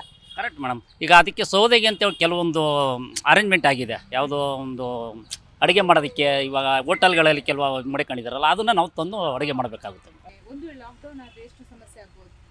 ಅದು ಜನಗಳಿಗೆ ಜೀವನ ಮಾಡೋಕೆ ಕಷ್ಟ ಆಗುತ್ತೆ. ಎಲ್ಲರೂ ಡೈಲಿ ಅವತ್ತಿನ ದುಡಿಮೆಯಿಂದ ಅವತ್ತು ಮಾಡ್ಕೋಬೇಕು. ಬೇರೆಯವ್ರಿಗೆಲ್ಲ ಇರೋರು ಇದು ಮಾಡ್ತಾರೆ. ಆಟೋದವ್ರಿಗೆ ಸ್ವಲ್ಪ ಕಷ್ಟನೇ ಹೇಳ್ಬೇಕಂದ್ರೆ. ನಮ್ಗೆ CNG ಸಿಗ್ತಾ ಇದೆ. ನಾನು ಹೇಳ್ತಿರೋದು LPGಗೆ. CNGಗೆ ಹಿಂಗೆ ಮುಂದೆ ಹಿಂಗೆ ಯುದ್ಧ ಅದು ಇದು ನಡ್ಕೊಂಡು ಹೋದ್ರೆ ಆಮೇಲೆ ಕಷ್ಟ ಆಗುತ್ತೆ CNGಗೂ. ಇವಾಗ LPGಗಂತೂ ನೋಡಿದ್ರೆ ನೀವೇ 1.5 ಕಿಲೋಮೀಟ್ರು 2 ಕಿಲೋಮೀಟ್ರು ಲೈನಾಗಿ ನಿಂತ್ಕೊಂಡಿದೆ. ನೀವು ಇಲ್ಲಿ ಕೇಳೋದಕ್ಕಿಂತ ಅಲ್ಲೇ ಬಂಕಾದ್ರೆ ಹೋಗ್ಬೇಕು. ಅವ್ರು ಹೇಳ್ತಾರೆ ಇನ್ನೂ ತುಂಬ ಪ್ರಾಬ್ಲಮ್ ಇದೆ. ಹಾಂ, ಲಾಕ್ಡೌನ್ ಆದರೆ ನಿಮ್ಮ ಆಟೋದವ್ರಿಗೆ ಎಷ್ಟು ಸಮಸ್ಯೆ ಆಗ್ಬೋದು? ಅದೇ ಮೇಡಮ್, ಅದೇ ಜೀವನಕ್ಕೆ ಎಲ್ಲ ಇವಾಗ ಸ್ಕೂಲ್ ಸ್ಟಾರ್ಟ್ ಆಗುತ್ತೆ, ಫೀಸ್ ಕಟ್ಟಬೇಕು, ಡೈಲಿ ಜೀವನ ಮಾಡಬೇಕು. ಮೇಡಮ್, ಲಾಕ್ಡೌನ್ ಆದರೆ ವ್ಯಾಪಾರಕ್ಕೆ ಎಷ್ಟು ತೊಂದರೆ ಆಗ್ಬೋದು ಮೇಡಮ್? ತುಂಬ ನಮಗೆ ಅದೇ ಜೀವನ ಮಾಡೋದಲ್ವ ನಾವು. ಬರಬೇಕು ಹೋಗ್ಬೇಕಂದ್ರೆ ತುಂಬ ತೊಂದರೆ ಆಗುತ್ತೆ, ತುಂಬ ಪ್ರಾಬ್ಲಮ್ ಇದೆ, ಕಷ್ಟ ಇದೆ. ನಾವು ವ್ಯಾಪಾರ ಮಾಡಿದ್ರೆ ನಮ್ಗೆ ಹೊಟ್ಟೆ ತುಂಬೋದು. ಲಾಕ್ಡೌನ್ ಮಾಡಿದ್ರೆ ನಮ್ಗೆ ಹೆಂಗೆ ಹೊಟ್ಟೆ ತುಂಬುತ್ತೆ? ಯಾರು ತಂದು ಕೊಡ್ತಾರೆ ನಮಗೆ? ತುಂಬ ಪ್ರಾಬ್ಲಮ್ ಆಗುತ್ತೆ. ಮಕ್ಕಳಿಗೆ ಅಡ್ಮಿಷನ್ ಸ್ಟಾರ್ಟ್ ಆಗಿದೆ, ಅವ್ರ ಬಗ್ಗೆ ನಾವು ಯೋಚನೆ ಮಾಡಬೇಕು, ಮಕ್ಕಳನ್ನ ಓದಿಸ್ಬೇಕು, ನಮ್ಮ ಹೊಟ್ಟೆಗೂ ನಾವು ನೋಡ್ಕೋಬೇಕು. ತುಂಬ ಬಡವರಾಗಿದ್ದೀವಿ ಮೇಡಮ್ ನಾವು. ಲಾಕ್ಡೌನ್ ಆದರೆ ತುಂಬ ತೊಂದರೆ ಆಗೇ ಆಗುತ್ತೆ ನಮಗೆ. ಈಗ ಎಷ್ಟು ವ್ಯಾಪಾರ ಆಗುತ್ತೆ? ಇವಾಗ ಇಲ್ಲ ಮೇಡಮ್, ಅಷ್ಟು ವ್ಯಾಪಾರಗಳಿಲ್ಲ, ಬಿಸ್ನೆಸ್ಗಳು ಕಮ್ಮಿ. ಇವಾಗ ಜನಗಳು ಓಡಾಡ್ತಾ ಇಲ್ಲ. ಎಲ್ಲದಕ್ಕೂ ಗ್ಯಾಸ್ ಬೇಕು, ಅದು ಬೇಕು, ಇದು ಬೇಕು ಅಂತ ಹೇಳ್ತಾರಲ್ಲ. ಆಟೋದವ್ರು ಒಂದು ಡಬಲ್ ಕೇಳ್ತಾರೆ, ನಮ್ಮ ಕೈಲಿ ಕೊಡೋಕ್ಕಾಗಲ್ಲ. ತುಂಬ ಪ್ರಾಬ್ಲಮ್ ಇದೆ. ಕೊರೋನಾ ಟೈಮಲ್ಲಿ ಎಷ್ಟು ಸಮಸ್ಯೆನ ಫೇಸ್ ಮಾಡಿದ್ರಿ? ಯಾಕಂದರೆ ನೀವು ವ್ಯಾಪಾರ ಅಂದರೆ ಕೊರೋನಾ ಟೈಮಲ್ಲಿ ಹೊರಗಡೆ ಬರಲಿಕ್ಕಾಗಿಲ್ಲ. ಈಗ ಟ್ರಾನ್ಸ್ಪೋರ್ಟ್ ಸಮಸ್ಯೆ ಆದರೆ ನಮ್ಗೆ ಎಲ್ಲೂ ಹೋಗೋಕ್ಕಾಗಲ್ಲ. ಆಗ ಎಷ್ಟು ಸಮಸ್ಯೆ ಉಲ್ಬಣಿಸ್ಬೋದು ನಿಮಗೆ? ಹೌದು ಮೇಡಮ್, ಲಾಕ್ಡೌನಲ್ಲಿ ಮನೆ ಕೆಲ್ಸಕ್ಕೆ ಹೋಗ್ತಾ ಇದೆ. ಈ ಥರ ವ್ಯಾಪಾರ ಮಾಡ್ತಾ ಇರಲಿಲ್ಲ. ಮನೆ ಕೆಲಸಗಳಲ್ಲಿ ಸ್ವಲ್ಪ ಹೆಲ್ಪ್ ಮಾಡೋರು, ಹೆಂಗೋ ನಿಭಾಯಿಸ್ಕೊಂಡೋದ್ವಿ. ಆಮೇಲೆ ಈ ಥರ ವ್ಯಾಪಾರ ಮಾಡೋಕ್ಕೆ ನಿಂತ್ಕೊಂಡಾಗ್ಲಿಂದ ಸ್ವಲ್ಪ ಪ್ರಾಬ್ಲಮ್ಗಳಾಗಿದೆ. ಜನಗಳು ಏನಕ್ಕಂದರೆ ಟ್ರಾವೆಲ್ ಇದ್ರೇ ಜನ ಹೊರಗಡೆ ಬರೋದು. ಟ್ರಾವೆಲೇ ಇಲ್ಲ ಅಂದಮೇಲೆ ನಾವು ಹೆಂಗೆ ಬರೋಕ್ಕಾಗುತ್ತೆ? ನಾವು ಹೆಂಗೆ ವ್ಯಾಪಾರ ಮಾಡೋಕ್ಕಾಗುತ್ತೆ? ತುಂಬ ಪ್ರಾಬ್ಲಮ್ ಆಗುತ್ತೆ. ಸರ್ಕಾರ ನಿಮ್ಮ ಬಗ್ಗೆ ಏನು ಕ್ರಮ ಕೈಗೊಳ್ಬೇಕು? ಅವ್ರೇನು ಮೇಡಮ್, ಅವ್ರು ಬೇಕಾದವ್ರು ತೊಗೊತಾರೆ, ಅವ್ರು ಬಂದು ನಮ್ಗೆ ಏನಾರ ಮಾಡ್ತಾರಾ? ಈಗ ಲಾಕ್ಡೌನ್ ಅಂತ ಮಾಡ್ತಾರೆ, ಏನು ಹೆಲ್ಪ್ ಮಾಡ್ತಾರಾ? ಮನೆಗಳಲ್ಲಿ ಇದ್ದಾರಪ್ಪ, ಅವರು ಹೊಟ್ಟೆಪಾಟ್ ನಡಿಬೇಕಂತ ಅವ್ರು ಏನಾರು ಹೆಲ್ಪ್ ಮಾಡ್ತಾರಾ? ಏನಿಲ್ಲ, ಅವ್ರ ಸ್ವಾರ್ಥಕ್ಕೆ ಅವ್ರು ಮಾಡ್ಕೊತಾರೆ. ಸರ್, ವ್ಯಾಪಾರಕ್ಕೆ ಎಷ್ಟು ತೊಂದರೆ ಆಗ್ಬೋದು ಲಾಕ್ಡೌನ್ ಆದರೆ? ತುಂಬ ತೊಂದರೆ ಆಗುತ್ತೆ. ಲಾಕ್ಡೌನ್ ಆದರೆ ತುಂಬ ತೊಂದರೆ ಆಗುತ್ತೆ, ತುಂಬ ಸಮಸ್ಯೆ ಆಗುತ್ತೆ, ಜೀವನ ಮಾಡೋದು ಕಷ್ಟ ಆಗುತ್ತೆ. ನೀವು ಈ ಹಿಂದೆ ಎಷ್ಟು ಸಮಸ್ಯೆ ಎದುರಿಸಿದ್ರಿ? ಆಗಿದೆ, ತುಂಬ ಕಷ್ಟ ಆಗಿದೆ, ಜೀವನ ಮಾಡೋದು ಕಷ್ಟ ಆಗಿದೆ. ಮನೆ ಬಾಡಿಗೆ ಇರ್ಬೋದು, ಪ್ರತಿಯೊಂದು ಆಗಿರ್ಬೋದು ತೊಂದರೆ ಆಗುತ್ತೆ. ಓಕೆ, ಈಗ ಗ್ಯಾಸ್ ಸಮಸ್ಯೆಯಿಂದ ಆಗುತ್ತೆ ಅಂತ ಹೇಳ್ತಾರೆ, ಇದು ನಿಜ ಆದರೆ ಎಷ್ಟು ನಿಮ್ಮ ವ್ಯಾಪಾರಕ್ಕೆ ಹೊಡೆತ ಬೀಳುತ್ತೆ? ಗ್ಯಾಸಿಂದ ನಮ್ಗೆ ಬಡ್ತಾ ಏನಿಲ್ಲ ಈ ಸದ್ಯಕ್ಕೆ. ನಮ್ಮದು ಮನೆಯದೆಲ್ಲ ಸಿಲಿಂಡ್ರು ಅದೆಲ್ಲ ಉಪಯೋಗ ಆಗ್ತಿದೆ, ಸಿಗ್ತಿದೆ ಸದ್ಯಕ್ಕೆ. ಮುಂದೆ ಪ್ರಾಬ್ಲಮ್ ಬರೋ ಕಷ್ಟ ಆಗುತ್ತೆ, ಎಲ್ಲ ಜನಗೂ ತೊಂದರೆ ಆಗುತ್ತೆ. ಓಕೆ, ಈಗ ಜನಸಾಮಾನ್ಯರೇ ಓಡಾಟ ಮಾಡೋದು ಸ್ಟಾಪ್ ಆದರೆ ನಿಮ್ಮ ಎಳ್ನೀರು ಬಿಸ್ನೆಸ್ ಹೇಗಾಗುತ್ತೆ? ಎಲ್ಲಿಂದ ತರ್ತೀರಾ? ಆಗಲ್ಲ, ಬಿಸ್ನೆಸ್ ಆಗಲ್ಲ, ತೊಂದರೆ ಆಗುತ್ತೆ, ಸಿಗಲ್ಲ. ಹೊರಗಡೆ ಓಡಾಡೋಕ್ಕೆ ವೆಹಿಕಲ್ಸ್ ಇಲ್ಲ ಅಂತ ಅಂದರೆ, ಜನ ಇಲ್ಲ ಅಂತ ಅಂದರೆ ಬಿಸ್ನೆಸ್ ಆಗಲ್ವಲ್ಲ, ತೊಂದರೆ ಆಗುತ್ತೆ, ಎಲ್ಲರೂ ತೊಂದರೆ ಆಗುತ್ತೆ. ಇದನ್ನು ಬಿಕ್ಕಟ್ಟನ್ನು ನಿಭಾಯಿಸೋಕ್ಕೆ ಒಂದು ನಮ್ಮ ರಾಷ್ಟ್ರದ ಪ್ರಧಾನಮಂತ್ರಿಗಳು ಯುದ್ಧ ನಿಲ್ಲಿಸೋ ನಿಟ್ಟಿನಲ್ಲಿ ಪ್ರಯತ್ನ ಮಾಡಬೇಕು.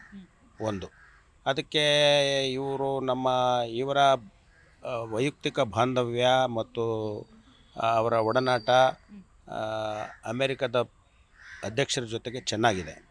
ಸೊ ಈ ಅವಕಾಶನ ಸದುಪಯೋಗ ಮಾಡಿಕೊಂಡು ಅವರ ಮನವೊಲಿಸಿ, ಈ ಯುದ್ಧದಿಂದ ಯಾರಿಗೂ ಅನುಕೂಲ ಆಗಲ್ಲ, ಎಲ್ರಿಗೂ ನಷ್ಟನೇ, ಎಲ್ರಿಗೂ ಹಾನಿನೇ. ಇದು ಕೇವಲ ಇರಾನಿನ ಒಂದು ಸಮಸ್ಯೆ ಅಲ್ಲ, ಇಡೀ ಜಗತ್ತು ಇವತ್ತು ನರಳ್ತಾ ಇದೆ. ಆಮೇಲೆ ಅವರೇನು ಸಹಪಾಠಿಗಳಿದ್ದರು, ನಮ್ಮ ಅಮೆರಿಕದ ಸಹಪಾಠಿಗಳು, ನ್ಯಾಟೋ ಸಹಪಾಠಿಗಳು, ಅವರೆಲ್ಲ ದೂರ ಆಗಿದ್ದಾರೆ. ಇದೇ ಒಂದು ಸಂದೇಶ ಜಗತ್ತಿಗೆ, ಏನು ಇವರ ತೀರ್ಮಾನ ಸರಿ ಇಲ್ಲ ಅಂತ, ಅಮೆರಿಕದ ಅಧ್ಯಕ್ಷರ ತೀರ್ಮಾನ ಸರಿ ಇಲ್ಲ ಅನ್ನೋದಕ್ಕೆ ಇದೇ ಸಾಕ್ಷಿ. ಇಷ್ಟೆಲ್ಲ ಇರುವಾಗ ಈಗಾದರೂ ಸ್ವಲ್ಪ ಚಳಿ ಬಿಟ್ಟು ನಮ್ಮ ಪ್ರಧಾನಮಂತ್ರಿಗಳು ಹೊರಗೆ ಬಂದು ಸ್ವಲ್ಪ ಅವ್ರನ್ನೆಲ್ಲ ಕನ್ವಿನ್ಸ್ ಮಾಡಿ, ಇರಾನು ಭಾಳ ಹಳೇ ಸ್ನೇಹಿತ ನಮ್ಮ ರಾಷ್ಟ್ರಕ್ಕೆ. ನಮ್ಮ ಬಾಂಧವ್ಯ ಈಗಲ್ಲ, 10 ವರ್ಷಗಳಿಂದ ಚೆನ್ನಾಗಿದೆ, ಗಟ್ಟಿಯಾಗಿದೆ. ಆಮೇಲೆ ಕೊಡೋದು ತಗೊಳ್ಳೋದು, ವ್ಯವಹಾರ, ಮತ್ತೊಂದು ಇನ್ನೊಂದು ಎಲ್ಲದರಲ್ಲೂ ಒಬ್ರಿಗೊಬ್ರು ಪರಸ್ಪರವಾಗಿ ಚೆನ್ನಾಗಿ ನಡ್ಕೊಂಡು ಬಂದಿರೋದು, ಸಾಮರಸ್ಯವಾಗಿರೋಂಥ ರಾಷ್ಟ್ರ. ಸೊ ಅಮೇರಿಕ ಅದು ಅಲ್ದಲೇ ಅಮೇರಿಕಾನೂ ಕೂಡ ಚೆನ್ನಾಗಿದೆ ನಮ್ಮ ರಾಷ್ಟ್ರದ ಜೊತೆಗೆ. ನಮ್ಮ ಭಾರತನ ತೆಗೆದುಕೊಳ್ಳೋದಾದ್ರೆ ಈಗ ಗ್ಯಾಸ್ನ ಸಮಸ್ಯೆ ಇದೆ. ಒಂದು ಕಡೆ ಈಗ ನಾವು ಮಾರ್ನಿಂಗಿಂದ ನೋಡ್ಬೋದು, ಆಟೋಗಳಿಗೆ ಗ್ಯಾಸ್ಗಳು ಸಿಗ್ತಾ ಇಲ್ಲ, ಹೋಟೆಲ್ಗಳಲ್ಲಿ ರೇಟ್ ಜಾಸ್ತಿ ಆಗ್ತಾ ಇದೆ, ಎಲ್ಲೋ ಒಂದು ಕಡೆ ಲಾಕ್ಡೌನ್ ಆಗುತ್ತೆ ಅನ್ನೋ ಊಹಾಪೋಹ ಕೇಳಿ ಬರ್ತಾ ಇದೆ. ಸೊ ಇದು ಆದರೆ ಜನರಿಗೆ ಎಷ್ಟು ಕಷ್ಟ ಆಗ್ಬೋದು ಸರ್? ಲಾಕ್ಡೌನ್ಗೂ ಇದಕ್ಕೂ ಸಂಬಂಧ ಇಲ್ಲ ಅಂತ ಹೇಳ್ತೀನಿ. ಅಲ್ಲ, ಗ್ಯಾಸ್ ಸಿಗದೆ ಇದ್ದರೆ ನೀವು ಲಾಕ್ಡೌನ್ ಮಾಡಿದ್ರೆ ಏನು ಪ್ರಯೋಜನ? ಜನ ಇನ್ನೂ ಉಪವಾಸ ಬಿದ್ದು ಸಾಯಲಿ ಅಂತನಾ? ಅದು ಇದು ಏನಾದರೂ ಸಿಗುತ್ತೆ ಹೊರಗಡೆ ಹೋದರೆ. ಲಾಕ್ಡೌನ್ ಮಾಡಿ ಒಳಗೆ ಹಾಕಿಬಿಟ್ರೆ ಏನು? ಲಾಕ್ಡೌನ್ ಮಾಡೋ ಉದ್ದೇಶ ಏನು? ಆವಾಗ ಕೋವಿಡ್ ಟೈಮ್ನಲ್ಲಿ, ಕರೋನಾ ಟೈಮ್ನಲ್ಲಿ ಲಾಕ್ಡೌನ್ ಮಾಡಿದರು. ಅದರಲ್ಲಿ ಅರ್ಥ ಇದೆ, ಯಾಕೆಂದರೆ ಅದೊಂದು ಪ್ಯಾಂಡಮಿಕ್, ಅಂಟು ರೋಗ, ಅದು ಬೇರೆಯವ್ರಿಗೆ ಹರಡೋದು ಬೇಡ. ಮತ್ತೊಂದು ಅದನ್ನು ಸ್ವಲ್ಪ ದೂರ, ಅದರಿಂದ ಒಬ್ರಿಗೊಬ್ರು ಸಂಪರ್ಕ ಕಡಿತ ಮಾಡಿ ನಿಲ್ಲಿಸಿ ಲಾಕ್ಡೌನ್ ಮಾಡಬೇಕು ಅನ್ನೋ ಉದ್ದೇಶದಿಂದ ಮಾಡಿದ್ರು ಅದನ್ನು. ಅದಕ್ಕೂ ಸಂಬಂಧ ಇಲ್ಲ, ನಾನೇನು ಸಾಮ್ಯತೆ ಕಾಣ್ತಾ ಇಲ್ಲ. ಓಕೆ, ಕೊರೋನಾ ಟೈಮಲ್ಲಿ ಎಷ್ಟು ಸಮಸ್ಯೆನ ಜನರು ಎದುರಿಸಿದ್ರು ಸರ್? ಯಾಕಂದರೆ ನಾವು ನೋಡ್ತಾ ಇರ್ಬೋದು, ಒಂದು ಹೊತ್ತು ಊಟಕ್ಕೂ ಕೂಡ ಬಹಳಷ್ಟು ಕಷ್ಟಕರ ಆಗಿತ್ತು, ಬಿಸ್ನೆಸ್ ಅಂತೂ ಡಲ್ ಆಗಿತ್ತು. ಸೊ ಅದೇ ತಂದರೆ ಎಷ್ಟು ಸಮಸ್ಯೆ, ಎಷ್ಟು ಬಿಕ್ಕಟ್ಟಿನ ಪರಿಸ್ಥಿತಿ ಎದುರಿಸ್ಬೋದು ಸರ್? ಈಗ ಅದಕ್ಕೆ ಪರ್ಯಾಯವಾಗಿ ಏನು ಪರಿಹಾರ ಕೊಡ್ಬೋದು ಅಂದರೆ, ಸರ್ಕಾರ ಈ ಫಾರೆಸ್ಟ್ ಡಿಪಾರ್ಟ್ಮೆಂಟ್ ಡಿಪೋಗಳು ಇರ್ತಾವಲ್ಲ, ಅಲ್ಲಿ ಕಾಡು ಸೌದೆಗಳು ಅಂತ ಸಿಗ್ತವೆ. ಅದು ಬೇರೆಯವ್ರು ಯಾರಾದರೂ ಹೋಗ್ಬಿಟ್ಟು ಒಂದು ಕೊಡ್ಲಿ ಹಾಕ್ದ ಅಂದರೆ ಅವ್ನು ಜೈಲಿಗೆ ಹಾಕ್ಬಿಡ್ತಾರೆ, ಯಾರೇ ಆಗಲಿ. ಸೊ ಅದು ಕಾನೂನು ಅಷ್ಟು ಸ್ಟ್ರಿಕ್ಟ್ ಇದೆ. ಹಾಗಾಗಿ ಸರ್ಕಾರನೇ ಏನು ಮಾಡಬೇಕು ಅಂತಂದರೆ, ಹಿಂದೆ ಎಲ್ಲ ಸೌದೆ ಡಿಪೋನಲ್ಲಿ ಕೊಡ್ತಾಯಿದ್ರು, ಮಣಕ್ಕಿಷ್ಟು, ಕೆ ಜಿಗಿಷ್ಟು ಅಂತ ಕೊಡ್ತಾಯಿದ್ರು. ಅದೇ ಸೌದೆ ತಂದು ನಾವು ಉಪಯೋಗಿಸ್ತಾ ಇದ್ದಿದ್ದು. 16 ವರ್ಷಗಳು ಸೌದೆ ಮೇಲೆ ಅವಲಂಬಿತರಾಗಿ ನಾವು ಬದುಕು ಮಾಡಿದ್ದೀವಿ. ಅದೇ ರೀತಿ ಈಗಲೂ ಸಹಿತ ಸರ್ಕಾರ ಸ್ವಲ್ಪ ಮುಂದಾಗಿ ಫಾರೆಸ್ಟ್ ಡಿಪಾರ್ಟ್ಮೆಂಟು, ಬೇರೆ ಬೇರೆ ಡಿಪಾರ್ಟ್ಮೆಂಟ್ಗಳಿಗೆಲ್ಲ ತೊಡಗಿಸ್ಕೊಂಡು, ಆ ಸೌದೆ ಕಾಡಿನಲ್ಲೆಲ್ಲ ಬೇಕಾದಷ್ಟು ಬಿದ್ದು ಕೊಳಿತಾ ಇದೆ. ಆ ಎಲ್ಲ ಬಿದ್ದಿರೋದೆ, ಕಡಿಯೋದೇನು ಬೇಡ, ಹೊಸ ಮರಗಳು, ಅವನ್ನೆಲ್ಲ ಬೇಗ ತಂದು ಅದನ್ನೆಲ್ಲ ಸಾಮಿಲ್ಗಳಲ್ಲಿ ಅವರು ಎಲ್ಲ, ಅದಕ್ಕೆ ವ್ಯವಸ್ಥೆ ಇದೆ. ಸರ್ಕಾರ ಏನು ಬೇಕಾದರೂ ಮಾಡ್ಬೋದು, ಅದೇನು ಮಹಾ ದೊಡ್ಡ ವಿಚಾರ ಅಲ್ಲ ಸರ್ಕಾರ ಮನಸ್ಸು ಮಾಡಿದ್ರೆ.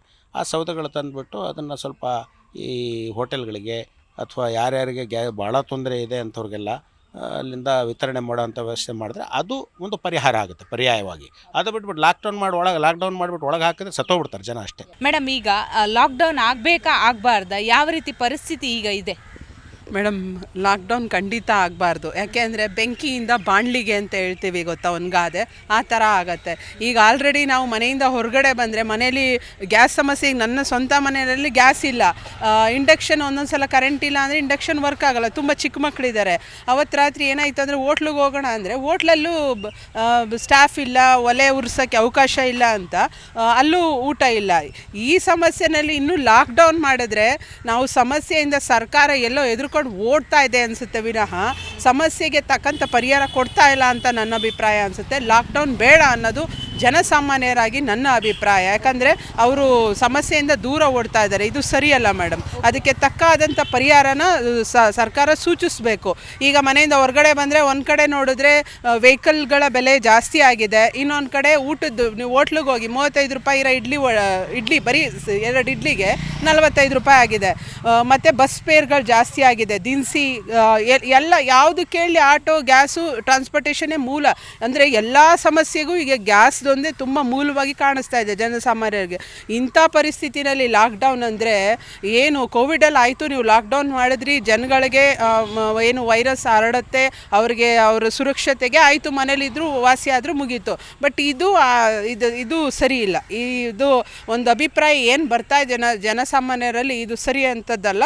ಯಾವುದೇ ಲಾಕ್ಡೌನ್ ಬೇಡ, ಸರ್ಕಾರ ದಯವಿಟ್ಟು ನೀವು ಎಚ್ಚೆತ್ಕೊಳ್ಳಿ, ಇದಕ್ಕೆ ಪರಿಹಾರನ ಕಂಡುಕೊಳ್ಳಿ ಅಷ್ಟೇ. ಆದರೆ ಎಷ್ಟು ಕಷ್ಟಕರ ಆಗ್ಬೋದು, ನಮಗೆ ಊಟಕ್ಕೆ ಆಗಿರ್ಬೋದು, ಕೆಲಸಕ್ಕೆ ಆಗಿರ್ಬೋದು, ಎಷ್ಟು ತೊಂದರೆ ಆಗ್ಬೋದು. ಯಾಕಂದರೆ ನಾವು ಕೊರೋನಾ ಟೈಮಲ್ಲೂ ನೋಡಿದ್ವಿ, ಎಷ್ಟೋ ಜನ ಬೀದಿಗೆ ಬಂದಿದ್ದರು, ಬಿಸ್ನೆಸ್ಸನ್ನು ಅಲ್ಲೇ ಬಿಟ್ಟಿದ್ರು. ಏನು ಹೇಳ್ತೀರಾ ಮೇಡಮ್? ಲಾಕ್ಡೌನ್ ಪರಿಹಾರ ಅಲ್ಲ ಒಂದು. ಎರಡನೇದು, ಈಗ ಆಲ್ರೆಡಿ ಜನಸಾಮಾನ್ಯರಲ್ಲಿ ಒಂದು ಕಡೆ ಬೆಲೆ ಏರಿಕೆ ಆಗ್ತಾನೇ ಇದೆ, ಇನ್ನೊಂದು ಕಡೆ ITBT ಅವರು ಕೆಲಸಗಳನ್ನ ಕಳ್ಕೊಳ್ತಾ ಇದ್ದಾರೆ ಈ ಹೊಡೆತದಿಂದ. ಇದೇನಾಗೈತೆ ಆಲ್ ಆಫ್ ಅ ಸಡನ್ ಅಂತಾರಲ್ಲ, ಹಂಗೆಲ್ಲ ಒಟ್ಟಿಗೆ ಆಗ್ತಾ ಇದೆ. ಈಗ ಅಂಥ ಪರಿಸ್ಥಿತಿಲಿ ಆದರೆ ಇಲ್ಲಿ ಒಂದು ದುಡ್ಡುಗಳು ಜಾಸ್ತಿ ಆಗ್ತಾ ಇದೆ, ಎಲ್ಲ ಜಾಸ್ತಿ ಆಗ್ತಾ ಇದೆ, ಆದರೆ ಸಂಬಳ ಮಾತ್ರ ಅಲ್ಲೇ ಇದೆ, ಆಮೆ ನಡಿಗೆ. ಇನ್ನು ಮಿಕ್ಕಿದ್ದೆಲ್ಲ ಕುದುರೆ ಮತ್ತು ಈ ಥರ ಚಿರತೆ ಓಟದಲ್ಲಿ ನಡೀತಾ ಇದೆ. ಇದು ಸರಿ ಇಲ್ಲ ಮೇಡಮ್, ನನ್ನ ಸಮ್ಮತ ಇಲ್ಲ ಲಾಕ್ಡೌನ್ಗೆ. ಲಾಕ್ಡೌನ್ ಆದರೆ LPGಗೆ ಗ್ಯಾಸ್ ಸಿಗ್ತಾ ಇಲ್ಲ. 1.5 ಕಿಲೋಮೀಟರ್ 2 ಕಿಲೋಮೀಟರ್ ಎಲ್ಲ ಬಂಕ್ ಹತ್ರ ನಿಂತ್ಕೊಳ್ತಾ ಇದ್ದಾರೆ. ಇವಾಗ CNG ಸಿಗ್ತಾ ಇದೆ. ಹಿಂಗೆ ಹಿಂಗೆ ಮುಂದುವರ್ಕೊಂಡು ಹೋದರೆ ನೆಕ್ಸ್ಟು CNGನೂ ಸಿಗಲ್ಲ. ಆವಾಗ ಜನಗಳಿಗೆ ಓಡಾಡೋರ್ಗೂ ಕಷ್ಟ ಆಗುತ್ತೆ, ನಮಗೂ ಕಷ್ಟ ಆಗುತ್ತೆ. ಸ್ಕೂಲ್ ಫೀಸು ಅದು ಇದು, ಯಾಕಂದರೆ ಡೈಲಿ ಬಂದ್ರೇ ಅವತ್ತಿನ ಜೀವನ ಆಡೋದವ್ರಿಗೆ ಇದೇ ಥರ ಆದರೆ ಕಷ್ಟ ಆಗುತ್ತೆ. ಇದನ್ನೆಲ್ಲ ನೋಡ್ಕೊಂಡು ಈ ರಾಜಕೀಯ ಮಾಡೋರು ಅವರು ಇವರೆಲ್ಲ ಸ್ವಲ್ಪ ಕ್ಲೀನಾಗಿ ಮೇಂಟೈನ್ ಮಾಡ್ಕೊಂಡು ಹೋಗಬೇಕು. ಓಕೆ, ನೀವು ಎಷ್ಟು ಸಮಸ್ಯೆನ ಎದುರಿಸಿದ್ರಿ? ಒಂದು ವೇಳೆ ನಿಮಗೆ ಗ್ಯಾಸ್ ಸಿಗದೆ ಹೋದರೆ ನೀವು ಆಟೋನ ಸ್ಟಾಪೇ ಮಾಡಬೇಕಲ್ವಾ? ನೀವೇ ಸ್ವತಃ ಲಾಕ್ಡೌನ್ ಮಾಡ್ಕೊಂಡಂಗಲ್ವಾ ಸರ್? ಹೌದು, ಇವಾಗ ಮನೆಯಲ್ಲೂ ಸಿಗ್ತಾ ಇಲ್ವಲ್ಲ, ಮನೆಯಲ್ಲೂ ಸಿಗ್ತಾ ಇಲ್ಲ. CNG ಸಿಗ್ತಾ ಇದೆ, ಬಟ್ ನಮಗೇನು ಅನ್ನಿಸ್ತಾ ಇಲ್ಲ. LPG ಮಾತ್ರ ಕಷ್ಟ ಇದೆ ಅಂತ ಹೇಳ್ಬೋದು. ಓಕೆ, ಲಾಕ್ಡೌನ್ ಆದರೆ ಎಷ್ಟು ಕಷ್ಟ ಆಗ್ಬೋದು ನಿಮಗೆ? ಅದು ಜೀವನ ಮಾಡೋಕ್ಕಂತೂ ಕಷ್ಟ ಆಗುತ್ತೆ ಮೇಡಮ್. ಏನು ಎಲ್ಲ ಸ್ಕೂಲ್ ಫೀಸ್ ಅದು ಇದು ಎಲ್ಲ ಡೈಲಿ ಇರುತ್ತೆ ಪ್ರಾಬ್ಲಮ್ಮು. ಇದನ್ನೇ ನಂಬ್ಕೊಂಡು ಇದನ್ನು ಬಿಟ್ಟು ಬೇರೆ ಏನೂ ಕೆಲಸ ಇರಲ್ಲ, ಮಾಡಬೇಕಷ್ಟೇ. ಹಿಂಗೆ ಕಷ್ಟನೇ. ಇಲ್ಲಿ ಮಹಿಳಾ ಮನೆಗಳಿದ್ದಾರೆ, ಬನ್ನಿ ಅವ್ರನ್ನ ಮಾತಾಡಿಸುವ. ಯಾಕಂದರೆ ಮನೆಯಲ್ಲಿ ಕೂಡ ಈಗ ಗ್ಯಾಸ್ ಸಮಸ್ಯೆ ಆಗಿದೆಯಾ ಇಲ್ವಾ ಅಂತ. ಮೇಡಮ್, ಈಗಾಗಲೇ ಬಹುತೇಕ ಕಡೆ ಗ್ಯಾಸ್ ಸಮಸ್ಯೆನ ಎದುರಿಸ್ತಾ ಇದ್ದೀವಿ. ನಿಮಗೇನಾದರೂ ಗ್ಯಾಸ್ ಸಮಸ್ಯೆ ಆಗಿದೆಯಾ? ಸದ್ಯಕ್ಕಾಗಿಲ್ಲ, ಯಾಕಂತಂದರೆ ನಾನು ಒಂದು ಖಾಲಿ ಆಗಿದ ತಕ್ಷಣ ಒಂದು ಮಾಡಿಟ್ಕೊಂಡೆ. ಆದರೆ ನೋಡ್ತಾ ಇದ್ರೆ ನಮ್ಗೆ ಅನಿಸ್ತಾ ಇದೆ ಬೇರೆ ಕಡೆ ಎಲ್ಲ ಸುಮಾರು ಜನ ಸಫರ್ ಮಾಡ್ತಾ ಇದ್ದಾರೆ. ಅದು ನೋಡಿದ್ರೆ ನಾವು ಅದನ್ನು ಫೇಸ್ ಮಾಡಬೇಕಾಗಿ ಬರುತ್ತೆ ಅನಿಸ್ತಾ ಇದೆ. ಓಕೆ ಮೇಡಮ್, ಎಲ್ಲೋ ಒಂದು ಕಡೆ ಲಾಕ್ಡೌನ್ ಅನ್ನೋ ಊಹಾಪೋಹಗಳು ಕೂಡ ಕೇಳಿ ಬರ್ತಾ ಇರುವಂಥದ್ದು. ನಿಮ್ಮ ಪ್ರಕಾರ ಲಾಕ್ಡೌನ್ ಬೇಕಾ ಬೇಡವಾ? ಮೇಡಮ್, ಆಲ್ರೆಡಿ ಕೊರೋನಾ ಟೈಮಲ್ಲಿ ಒಂದು ಲಾಕ್ಡೌನ್ ಬಂದು ನಾನಂದರೆ ನನ್ನ ಬ್ರದರ್ ಕೂಡ ಸಫರ್ ಮಾಡಿದ್ದಾನೆ. ಅವನು ಈಗ ಇಷ್ಟು ವರ್ಷ ಆದ್ರೂ ಅದರಿಂದ ಓವರ್ಕಮ್ ಮಾಡೋಕ್ಕೆ ಫೈನಾನ್ಷಿಯಲಿ ಆಗ್ತಾಯಿಲ್ಲ. ಹಾಗಿದ್ದಾಗ ಇನ್ನೊಂದ್ಸಲಿ ಲಾಕ್ಡೌನ್ ಬಂದರೆ middle class family, upper middle class ಪರವಾಗಿಲ್ಲ, but middle class lower middle class ಎಲ್ಲ ಅವ್ರಿಗೆ ಅದನ್ನು ಕವರ್ ಮಾಡೋಕ್ಕೆ ಆಗಲ್ಲ. ಯಾಕಂದರೆ ಹೆಂಗೋ ಹೋಗ್ತಾ ಇದೆ. ಗೌರ್ಮೆಂಟು ಸ್ವಲ್ಪ ಇದು ಪ್ರಾಬ್ಲಮ್ ಸ್ವಲ್ಪ ಸಾಲ್ವ್ ಆಗೋವರೆಗೂ ಒಂಚೂರು ಯಾವುದಾದ್ರೂ ರೀತಿ ಒಂಚೂರು ಹೆಲ್ಪ್ ಮಾಡಿದ್ರೆ ಮುಂದಕ್ಕೆ ಹೋಗ್ಬೋದು. ಬಹುತೇಕ ಜನರ ಒಪಿನಿಯನ್ ಲಾಕ್ಡೌನ್ ಬೇಡ ಅಂತ ಆಗಿತ್ತು. ಯಾಕಂದರೆ ಕೊರೋನಾ ಟೈಮಲ್ಲಿ ಬಹುತೇಕ ಮಂದಿ ಬಹುತೇಕವಾಗಿ ಸಮಸ್ಯೆಗಳನ್ನು ಎದುರಿಸಿದ್ರು. ಯಾಕಂದರೆ ವ್ಯಾಪಾರ ಆಗಿರ್ಬೋದು, ವಹಿವಾಟಾಗಿರ್ಬೋದು, ಜನರ ಜೀವನ ಆಗಿರ್ಬೋದು, ಮನೆಯ ಒಳಗಡೆ ಇದ್ದುಕೊಂಡು ಮಾನಸಿಕವಾಗಿ ಬಹಳಷ್ಟು ಜನ ಕುಗ್ಗಿ ಹೋಗಿದ್ರು. ಸೊ ಹೀಗಾಗಿ ಸರ್ಕಾರ, ಕೇಂದ್ರ ಸರ್ಕಾರ ಆಗಿರ್ಬೋದು, ರಾಜ್ಯ ಸರ್ಕಾರ ಆಗಿರ್ಬೋದು, ಸದ್ಯ ನಮ್ಮ ಭಾರತದಲ್ಲಿ ಅಂತಹ ಪರಿಸ್ಥಿತಿ ಇಲ್ಲ. ಆದರೂ ಕೂಡ ಈಗ ಏನು ಗ್ಯಾಸ್ನ ಸಮಸ್ಯೆ ಬಿಕ್ಕಟ್ಟು ಎದುರಿಸ್ತಾ ಇದ್ದಾರೆ. ಹಾಗೆಯೇ ಏಜೆನ್ಸಿಗಳು ವಸ್ತುಗಳು ಏನಿದೆ ಗ್ಯಾಸ್ ಏನಿದೆ ಪೆಟ್ರೋಲ್ ಬಂಕ್ಗಳಲ್ಲಿ ಯಾವುದೂ ಕೂಡ ಸಿಗಲ್ಲ ಅನ್ನೋ ರೀತಿಯಲ್ಲಿ ಆಟೋ ಡ್ರೈವರ್ಸ್ಗಳು ಕೂಡ ಸರತಿ ಸಾಲಲ್ಲಿ ನಿಂತಿರುವಂಥದ್ದು. ಸೊ ಈ ಸಂದರ್ಭದಲ್ಲಿ ಅದಕ್ಕೆ ಬೇಕಾದಂತಹ ಸೂಕ್ತ ವ್ಯವಸ್ಥೆಗಳನ್ನು ಕೇಂದ್ರ ಸರ್ಕಾರ ಆಗಿರ್ಬೋದು, ರಾಜ್ಯ ಸರ್ಕಾರ ಮಾಡಬೇಕು. ಲಾಕ್ಡೌನ್ ಅನ್ನೋ ಪದವನ್ನು ಸರ್ಕಾರದವರು ಎತ್ತಬಾರ್ದು ಅನ್ನೋದು ಬಹುತೇಕ ಜನರ ಒಪಿನಿಯನ್ ಆಗಿತ್ತು. ಯಾಕಂದರೆ ಮಕ್ಕಳು ಕೂಡ ಇದನ್ನೇ ಹೇಳಿದ್ರು. ಯಾಕಂದರೆ ಎಜುಕೇಷನ್ ಏನಿದೆ ಸೊ ಬಹುತೇಕವಾಗಿ ತೊಂದರೆ ಆಗುತ್ತೆ. ಹೌದು, ಲಾಕ್ಡೌನ್ ಆದರೆ ಒಂದು ವೇಳೆ ಗ್ಯಾಸ್ ಏಜೆನ್ಸಿಗಳಲ್ಲಿ ಗ್ಯಾಸ್ಗಳು ಸಿಗದೆ ಹೋದರೆ ಆಟೋಗಳಾಗಿರ್ಬೋದು, ಕ್ಯಾಬ್ಗಳು ಸ್ಟಾಪ್ ಆಗುತ್ತೆ. ಹಾಗೆಯೇ ಬಸ್ಗಳು ಕೂಡ ಕೆಲವೊಂದು ಪೆಟ್ರೋಲಿಂದ ಸ್ಟಾಪ್ ಆಗುವ ಸಾಧ್ಯತೆ ಇರುತ್ತೆ. ಈ ಸಂದರ್ಭದಲ್ಲಿ ಮಕ್ಕಳಿಗೆ ಸ್ಕೂಲ್ಗೆ ಹೋಗೋದಕ್ಕೆ ಆಗದ ಪರಿಸ್ಥಿತಿ ನಿರ್ಮಾಣ ಆಗ್ಬೋದು. ಹಾಗೆಯೇ ಮನೆಗಳಲ್ಲಿ ಗ್ಯಾಸ್ ಬುಕ್ಕಿಂಗ್ ಇನ್ನೂ ಕೂಡ ಡಿಲೇ ಆಗ್ತಾ ಇದೆ. ಒಂದು ವೇಳೆ ಗ್ಯಾಸ್ ಇಲ್ಲದೆ ಹೋದರೆ ಮನೆಯಲ್ಲಿ ಸೌದೆ ಒಲೆಯನ್ನು ಬಳಸ್ಕೊಂಡು ಅಡುಗೆ ಮಾಡೋದ ಪರಿಸ್ಥಿತಿ ಈ ಸಿಲಿಕಾನ್ ಸಿಟಿಯಲ್ಲಿ ಆಗಲ್ಲ, ಹಳ್ಳಿಗಳಲ್ಲಿ ಆಗುತ್ತೆ. ಸದ್ಯ ಸಿಲಿಕಾನ್ ಸಿಟಿಯ ಮಂದಿಗೆ ಬಹಳಷ್ಟು ಸಮಸ್ಯೆಗಳು ಕೂಡ ಉಲ್ಬಣ ಆಗುತ್ತೆ. ಸೊ ಈ ಕಾರಣಕ್ಕಾಗಿ ಆದಷ್ಟು ಬೇಗ ಕೇಂದ್ರ ಆಗಿರ್ಬೋದು, ರಾಜ್ಯ ಎರಡೂ ಕೂಡ ಒಗ್ಗಟ್ಟಾಗಿ ಈ ಬಿಕ್ಕಟ್ಟನ್ನು ಸರಿಯಾದ ರೀತಿ ನಿಭಾಯಿಸಬೇಕು ಅನ್ನೋದು ಜನಸಾಮಾನ್ಯರ ಒಪಿನಿಯನ್ ಆಗಿತ್ತು. ಬೆಂಗಳೂರಿನಿಂದ ಕ್ಯಾಮ್ರಾ ಪರ್ಸನ್ ನಾಗರಾಜ್ ಜೊತೆ ಭವ್ಯ ಸುನಿಲ್, ಜಿ ಕನ್ನಡ ನ್ಯೂಸ್.